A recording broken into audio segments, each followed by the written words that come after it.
Namaskar and welcome to Sansad Television. I am Vishal Dahiya and you're watching our show Perspective, where we bring you detailed analysis of key national and international issues. Today we're going to talk about India's soft power. Now, in addition to economic and military power, the idea of soft power has gained traction during the past few decades. Indian arts, culture, yoga and spiritualism, culinary varieties, festivals, music and dance forms, etc. have attracted people from all around the world for centuries now. The Committee on External Affairs has recently presented its 16th report on the prospects and limitations of India's soft power and cultural diplomacy.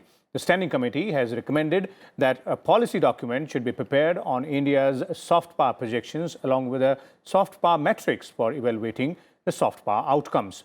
In its report, the Parliamentary Committee also highlighted the need for greater synergy amongst MEA and other ministries, departments and agencies involved in India's soft power projection and cultural diplomacy. So today, we will discuss and analyze all aspects of this issue. And for more on this, we're joined by a distinguished panel of experts. Let me first introduce them to you, beginning with, we have with us Mr. Prakash Javadekar, Member of Parliament from the Upper House and also member of the Standing Committee on External Affairs. We are also joined by former Ambassador Prabhu Dayal, and Professor Harshvi Pant is also with us. He's the Vice President of Studies and Foreign Policy at ORF. Welcome, all of you gentlemen, to Sansad Television. I'll begin with you, Mr. Javadekar, since you're a member of that particular committee, and we're talking about the recommendations which have been made by the committee vis-a-vis India's soft power projections, how it should be done, and various other recommendations as well in terms of the way External Affairs Ministry and other stakeholders should move forward. So, what is the sense which the committee's report is giving to the government and to the general public at large? I think the standing committees discuss without any party interest in the committee because there is no press. And therefore, bipartisan talks happens only in committees. And therefore, very good suggestions are discussed. And this report which we have presented tells us that India has many things to offer. We have not enlisted the full picture, but while discussing, we have many things. Yoga was just one aspect, but now more than 150 countries are practicing it. People in millions are taking interest in it. Ayurveda has also become popular, not only in NRI community and Indian diaspora, but even in many other civilizations also. I think we have many more things to happen. Civilization. Our civilization is one of the old civilization, and we have many things to offer. As just one thing I can tell. We are environmental friendly culture. We worship trees. We worship animals. We worship even reptiles. And this happens only in India. We worship rivers. We worship the nature because we believe in coexistence. So, this aspect we have never showcased to the world. In Khejadi in Rajasthan, 300 years ago, more than 300 Vishnoi citizens sacrificed their life to save the trees.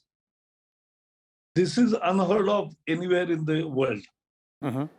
So these are many things which we must make a very good, and that requires coordination. Okay. That is our main, that whatever is there to offer to the world as a soft power, we must make it an effort to coordinate, not work in silos, but work in tandem and go ahead. Okay. Our lifestyle. We are the only country which sun dries the clothes. We save energies in everything. We are real culture of conservation. Mhm. And we are also getting the feel that everything we save, we Okay. don't waste even food, we don't waste resources. And therefore, all these things can be offered.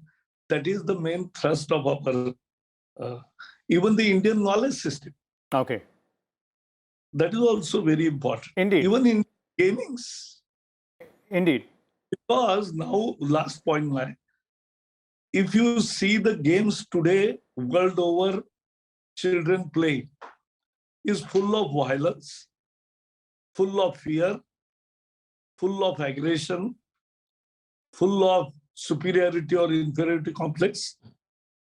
Only Indian value system, Mhm. if we base games on that, then they teach empathy. Okay. They teach helping each other. So there are so many aspects we can put to the world. Okay. That Indeed. is Indeed, Mr. Javadekar, there are numerous aspects to the Indian story. And when we're talking about the soft power projection, I'd like to bring in the other two panelists as well. Professor Pant, I'd like to start with you first. And two things here. One, would you agree with what Mr. Javadekar was referring to and what the Standing Committee is recommending as well? That perhaps we need to put a more aggressive stance on projecting our soft power. That's one. In the ways we do it, various aspects of it. And also, where do we stand? Where does India stand when we are talking about the soft power metrics overall vis-a-vis other countries as well? Yes, Vishal, I think it's fair to say that we have been rather soft in projecting our soft power. We need to be more aggressive. We need to be more proactive because, and I think traditionally we have lost out on that count. Even a country like authoritarian China can manage to convince a large part of the world about its so-called peaceful intentions just because they were better able to argue their case in the world. Now, of course, it's in tatters at the moment, but I think it just shows you the immense scope there is to make a convincing argument, and India doesn't really need to make an argument. India is an example. It is an exemplar in and of itself at what certain values, certain normative standards, certain kind of living that we preach, and that we imbibe in our lifestyles, that stands out on its own merit. We really don't need to make a big hue and cry about it. So in that sense, I think that example has been lost because we have not been proactive in pushing out. And I'm so glad that this report actually benchmarks some of those things very categorically. And the demands that are being made are quite reasonable in the sense that we need to figure out what are the metrics that we will be using in measuring our achievements on the global stage, because we can all say that, look, there are so many things we can offer, but at the end of the day, we also need certain metrics through which we can assess how we are doing, how effective our approach has been. And you look at yoga, it has transformed the way the world looks at yoga itself, the way India has projected yoga on the global stage. Imagine the enormous scope that is available on a range of issues that are available. And I think there is a reason why soft power becomes critical in today's time frame, because you look at two major powers in the world today, the US and China. Both are competing vis-a-vis each other on a range of issues, primarily hard power. But there is also an inherent soft power dynamic there. And America's sustainability as a global power rests on some very strong soft power dimensions. Our youth, when they talk about their aspirations, they often look to the US, they look to the West. Indeed, there's always a lot of talk about American way of life. Exactly. And I think that America can do, that there is an American way of life, there is an American approach to living, which I think is highly unsustainable, actually. So in a sense, what India can offer is an example where India's traditions, India's values, India's culture stands out. And we have had those historical links for so many centuries with large parts of the world that we have underplayed. So I think that this report very effectively points out at a number of levels what perhaps can be done and how, as at an institutional level, because ultimately these are about institutions. Prime Minister Modi can take yoga to the world and make yoga a platform at the global stage, but ultimately, this will be about how the Indian institutional frameworks approach these questions, how MEA restructures itself in making this case to the world. And I think that's a very valid point that this report makes, and one hopes that it will be carried forward. Okay, indeed, and those aspects are pretty much appreciated by everyone across the world as well. That is very much evident in the way, we have people evaluating Indian way of life, the medical tourism, the religious tourism, which has gained a lot of momentum there. And Mr. Dayal, in your sense, and in your wisdom, how would you assess, because you've been part of the diplomatic community, you would have seen it from close quarters as well, the way a soft power, lends more heft to any diplomatic effort on one level and overall projection of a country's, image at global level?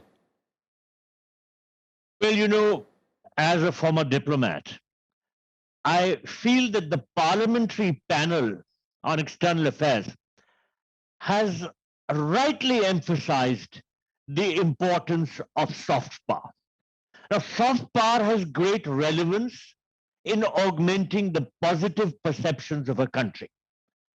The term soft power was first used in the late 1980s by Professor Joseph Nye of Harvard University to denote the ability of a country to persuade others to do what it wants without force or coercion. Thus, I feel that soft power is a persuasive approach to international relations.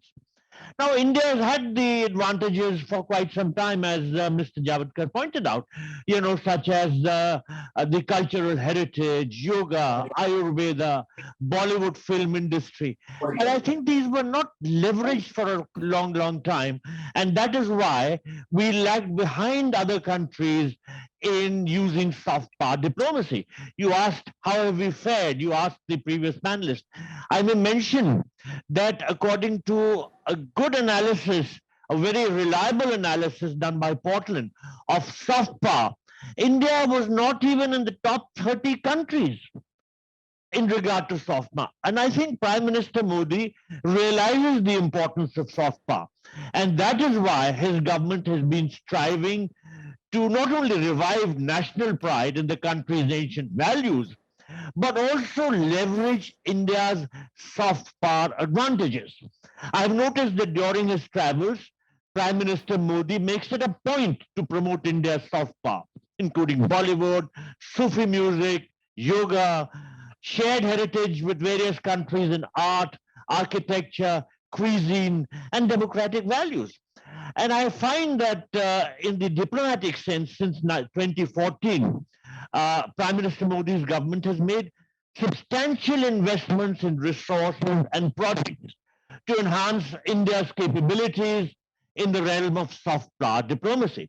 Now, these include, for instance, increasing the number of embassies abroad, or reviving ties with regional groupings like ASEAN and BIMSTEC and SAARC, and intensifying strategic, cultural, diplomatic, and economic relations with a number of countries, particularly the Asian countries, through the Look East policy, the Act East policy, the neighborhood policy. So all these are having an impact, but of course, it will take time for the impact to materialize. And that is why, in this background, the parliamentary panel has rightly pointed out that there is a need to enhance India's soft power and has given various suggestions and directives in this regard. For instance, it has suggested that a formal study of international best practices of soft power be done.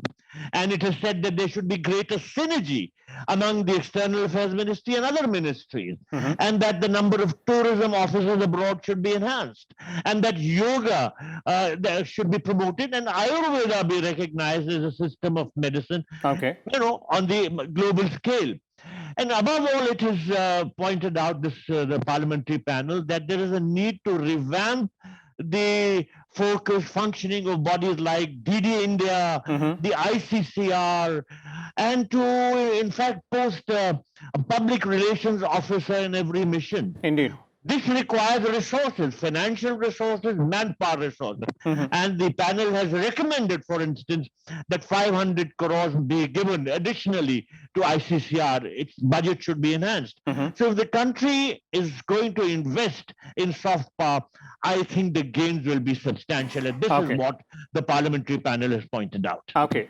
Indeed, the gains, of course, will be substantial given the fact that there are various aspects. Mr. Javadekar, the committee in its recommendation also talks about soft power metrics for evaluating soft power outcomes. Now, what we want to understand is what will be or should be the aspects of this metrics, based on the deliberations in the committee.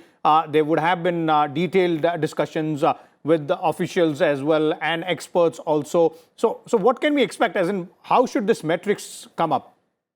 See, now in 21st century, whatever we do needs to be measured and decided upon whether this is giving us the real outcome of and the potential we are exploiting or not.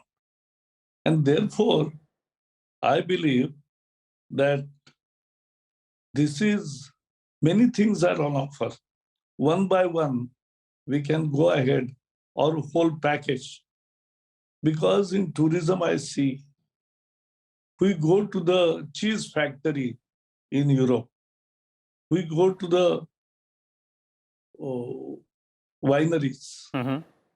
We have many more things to offer. And even in pilgrims, after Narendra Modi ji has revamped the Mahakal in Indore, Kashi, Baba Vishwanath, Vaidyanath in Devghar, Kedarnath, and also Somnath. So all such places also create additional tourist attraction, because in our country, internal tourism is essentially religious tourism. And therefore, we all should really think about it and plan about it. So when we talked about metrics, it has to be measurable and it has to be outcome-based. So there are low-hanging fruits which can... Now the world is experimenting cuisine of the world today. That's our great power. And we can really popularize many of Indian dishes world over. This is also a soft power, I think. Indian games, Indian handicraft.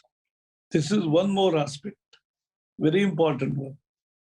Prime Minister now goes to various countries and gives handicrafts. That is Indian soft power. And that we should